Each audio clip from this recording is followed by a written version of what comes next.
Hector Ortega naiz eta liburu bat aurkeztu nahi dizuet. Tretatxu Lapurren gobernadorea.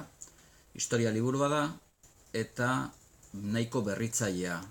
Euskal bandolero bati eskainitako lehengo biografia baita liburu formatuan behintzat. Lapur hori Bautista Landa izan zen, Larrauriko semea, eta ez izenez Tretatxu. 18. mendearen erdialdean bizi izan zen. Eta hiru dira arrazoiak bera ikerketa honen jomuga izateko. Alde batetik, bere sasoian oso ospetsua izan zala.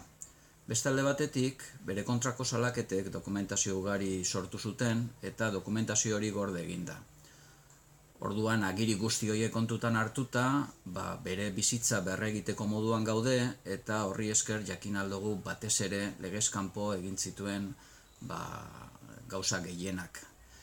Besteak beste, bere atzetik ibiliko gara, Larrauritik Baionaraino, Iruñeraino, Gipuzkoan barrena eta mendate askotan egin zituen lapurretak ezagutzera.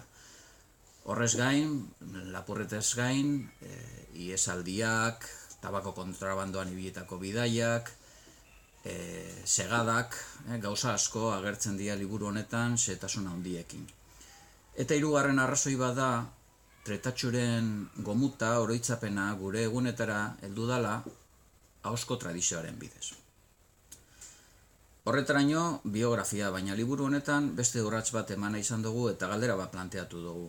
Euskal Herrian egon ote zan bandolero sozialik, hau da, egon ote zan baserritarrek mitu bihurtu eta euren eroi bihurtu zuten bidelapurrik.